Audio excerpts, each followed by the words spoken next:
আপনারা দেখছেন মা অন্নপূর্ণা রান্নাঘর। কাউন চাল ও আলু ভাজার রেসিপি। আমি আলুটা কেটে নিয়েছি আর সঙ্গে 2-4টে কাঁচা লঙ্কা কুচিয়ে নিয়েছি। দিয়ে এবার আমি কড়াইটা বসিয়ে দিলাম উনুনে। এবার কড়াইটা গরম হয়ে যাক। কড়াইয়ের ভিতরে একটু জল ছিল সামান্য পরিমাণ, আমি জলটাকে খুন্তি দিয়ে তুলে দিলাম। দিয়ে এবার সেটাতে একটু তাতলে আমি সামান্য পরিমাণে, কড়াইটা একটু গরম হয়নি, একটু গরম হোক, দিয়ে এবার সামান্য পরিমাণে আমি জলগুলো ফেলে দিচ্ছি। এবার আমি সামান্য পরিমাণে সর্ষের তেল দিয়ে দিচ্ছি।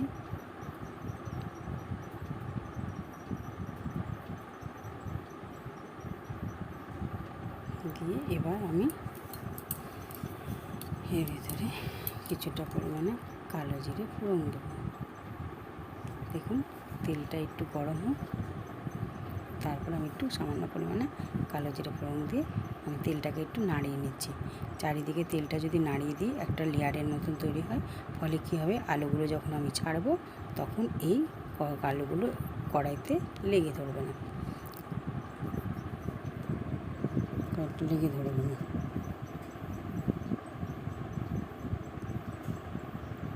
দেখুন আমি এবার আস্তে আস্তে আলুগুলোকে কড়াইতে ছেড়ে দিচ্ছি।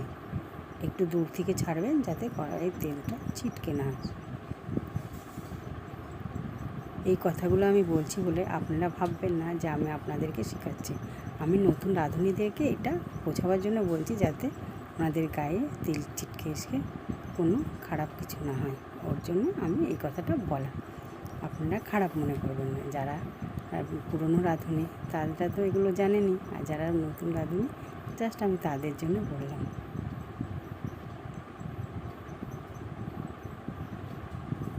দিয়ে আমি এবার ঢাকনা চাপা দিয়ে দিলাম। ঢাকনা চাপা দিয়ে আমি মিনিট 2-3 ঢাকনা চাপা দিয়ে রেখে দেবো। তাহলে কি বলুন তো,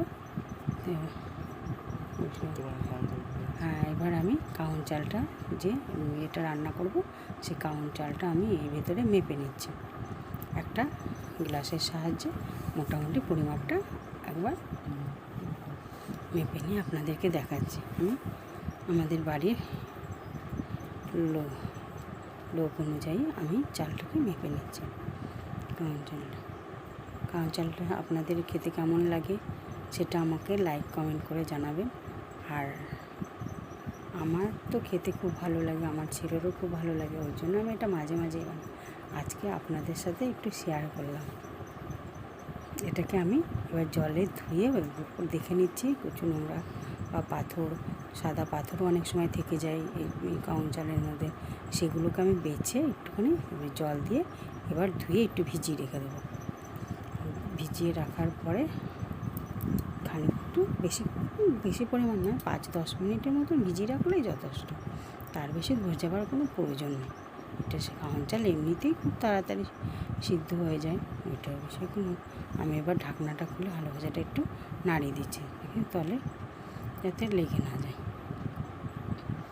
দেখুন আলু ভাজাটা প্রায় আমার হয়ে যাওয়ার মধ্যেই হয়েছে। আর একটু ঢাকা চাপা দিয়ে, আর একটু সিদ্ধ কম আছে, ওর জন্য আমি আর একটু ঢাকা চাপা দিয়ে ঢাকা চাপা দিয়ে আর একটু হতে দেবো। দিয়ে আমার সঙ্গে একটু সামান্য একটু জলও দিয়ে দিয়েছি। এবার ওটা ঢাকা চাপা দিয়ে হতে থাকুন। আমি তা করতে করতে এই চালটার জন্য আবার নেড়ে দিলাম একটুখানি। নেড়ে দেওয়ার পরে নাড়িয়ে চাড়িয়ে চারিদিকে ইয়ে করে দিচ্ছি, যাতে আলু ভাজাটা খুব সুন্দর ভাজা হয়ে যায়। দেখুন আপনারা অনেকটাই প্রায় সিদ্ধ হয়ে এসছে। এবার আমি দিয়ে দিলাম হলুদ,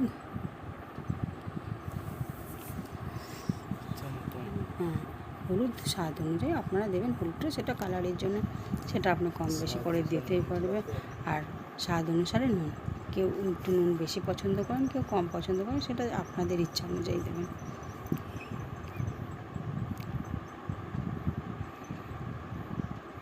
আমি এই নুন হলুদটা একটু পরে দিলাম কেন বলুন তো, আলুর ভিতরে যে জলটা ছিল সেই জলটাতে আলুটা প্রায় সিদ্ধ হয়ে আসলো। আর তারপরে আমি নুন দিলে এমনিতেই সবজি থেকে একটা রস বের হয়, সেটা বেরিয়ে আসবে।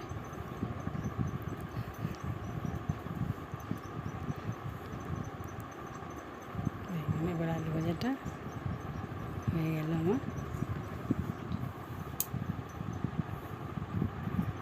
এবার আমি গ্যাসটাকে একদম কমিয়ে বন্ধ করে দিলাম, দিয়ে আমি খানিকটা সময়ের পর এটা দেখুন সিদ্ধ হয়ে গেছে, দেখুন দেখুন সিদ্ধ হয়ে গেছে, দেখুন হয়ে গেছে। একটু নাড়িয়ে চাড়ি একটু নাড়িয়ে দেখলাম,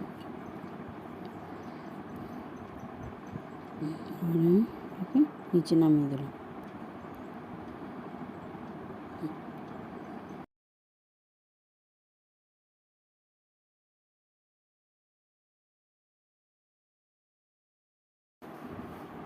এবার আমি একটা পাত্রে জল বসিয়ে দিলাম, এই কাওয়ান চালটা রান্না করবো ওর জন্য। আর এটাতে সামান্য পরিমাণ আলু ভাজাটা নামিয়ে দেওয়ার পরে সামান্য পরিমাণে একটু গরম মশলা দিয়ে দিচ্ছি। আপনারা দেখবেন আলু ভাজাতে একটু গরম মশলা দিয়ে দেবেন, নামাবার পর দেখবেন এটা স্বাদ দ্বিগুণ হয়ে যাবে, এত টেস্টি লাগে না, স্মেলটাই সুন্দর লাগে।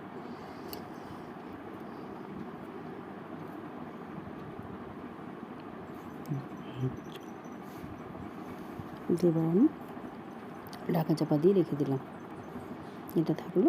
এবার আমি কাওয়ান চালের জন্য যে জল গরমটা বসেছে, ওই জলটা গরম হয়ে গেছে। এবার আমি চালগুলোকে ছেড়ে দিচ্ছি করে।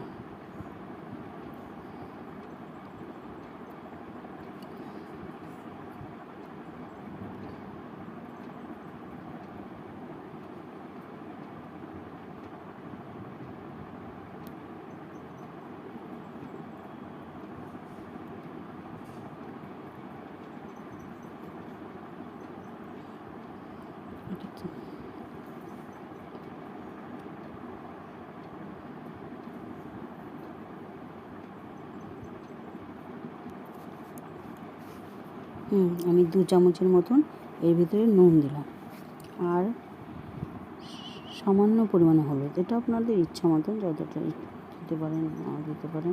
আমি একটু কাওয়ান চালটা কালার করার জন্য সামান্য পরিমাণে একটু হলুদ দিয়ে দিলাম। দিয়ে এবার আমি একে নাড়িয়ে দিলাম, সব কিছু মিশে গেল ওর সঙ্গে। দিয়ে আমি ঢাকা চাপা দিয়ে দিলাম। এটা সিদ্ধ হতে বেশি সময় লাগবে না, সামান্য পরিমাণ সময় লাগবে। ঢাকাটা আমি খুলে আর একবার নাড়িয়ে দিচ্ছি যাতে তলে না লেগে যায়। এবার আমি গ্যাসটাকে একটু বাড়িয়ে দিলাম যাতে ভালো করে টকবক করে ফুটে আর এটা সিদ্ধ হয়ে যায়। দেখুন ফুটছে। এটা করতে কোনো অসুবিধা নেই, যে কেউ রান্না করতে পারে, খুবই সহজ আর খুবই সিম্পলভাবেই করা হয়। এটা খেতে কিন্তু অসাধারণ লাগে, আলু ভাজার সঙ্গে কাওয়ান চাল যা লাগে না, খুব খেতে ভালো লাগে। একদিন আপনারা করবেন বাড়িতে, করে দেখবেন, খেয়ে আমাকে বলবেন। এটা উপবাসের দিন বলুন, বা ভাত খেতে ইচ্ছা করছে না, তখন এটা বানিয়ে খেতে পারেন, বা খুব তাড়া আছে তখনও এটা বানিয়ে, কারণ এটা করতে বেশি সময়ের প্রয়োজন পড়ে না, অল্প সময়ের মধ্যে এটা করে নিতে পারবেন। আর এতে কোনো পরিমাণে মশলা টশলা দেওয়া হয় না, অতএব এটা হেলদি ফুড বলতে পারেন আপনারা। এবার আমি আমার ছেলের জন্য কিছুটা পরিমাণে পেরে দিচ্ছি।